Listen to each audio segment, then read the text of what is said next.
চুরি, ডাকাতি, ছিনতাই, চাঁদাবাজি, সন্ত্রাসী ও মাদকের বিরুদ্ধে আইজেএলএম ব্যবসায়ী কল্যাণ সমিতির উদ্যোগে পরিচিতি সভা ও আইনশৃঙ্খলা বিষয়ক মতবিনিময় সভা অনুষ্ঠিত হয়েছে। অদ্য 28 আগস্ট বৃহস্পতিবার চট্টগ্রাম নগরীর আকবর্ষা থানাধীন 7 মার্কেট এলাকায় এই পরিচিতি সভা ও আইনশৃঙ্খলা বিষয়ক মত বিনিময় সভা অনুষ্ঠিত হয়। জেএনএমপি ব্যবসায়ী কল্যাণ সমিতির ক্রীড়া সম্পাদক মোহাম্মদ রুবেল হোসেনের সঞ্চালনায় ও আইজেএলএম কল্যাণ সমিতির সভাপতি মোহাম্মদ আবুল কাশেমের সভাপতিত্বে প্রধান অতিথি হিসেবে উপস্থিত ছিলেন 9 নম্বর উত্তর পাহাড়তলী ওয়ার্ডের সাবেক কাউন্সিলর আলহাজ আব্দুস সাত্তার সেলিম। শাস্তিমূলক ব্যবস্থার আওতায় তাকে আনা হবে। সুতরাং আমাদের ভাইদের দ্বারা যদি কোনো অপরাধ হয়ে থাকে, কোনো অন্যায় হয়ে থাকে, আমি নিশ্চিত করে বলতে পারি আগামী দিন থেকে আপনারা তার পরিবর্তন পাবেন।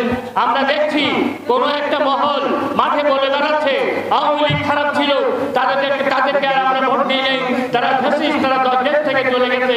আবার বিএনপির লোকজন খারাপ, তাদেরকেও ভোট দেওয়ার দরকার নাই, আমরা ভালো, আমাদেরকে ভোট দাও, এইরকম কথা বলে যারা মাঠে ময়দানকে চষে বেড়াচ্ছে, আমি আপনাদের কাছে বিনয়ভাবে অনুরোধ করছি, আমাদের সন্তানরা হয়তো কিছুটা বুকে গেছে, সবাই না, ছোট্ট একটা অংশ, আমরা তাদেরকে শুদ্ধ করে সুন্দর জীবনযাপনে বাধ্য করবো ইনশাআল্লাহ।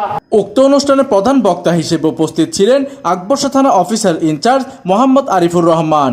এতে বিশেষ অতিথি হিসেবে উপস্থিত ছিলেন কৈবল্য আদম হাউজিং সোসাইটির কল্যাণ সমিতির সভাপতি জমির আহমেদ, সাধারণ সম্পাদক রেহান উদ্দিন প্রধান, যুগ্ম সাধারণ সম্পাদক মীর মোহাম্মদ জাহাঙ্গীর আলম, আকবর্ষা থানা যুবদলের সাবেক সদস্য সচিব মোহাম্মদ ইলিয়াস খান সহ অন্যান্য নেতৃবৃন্দ।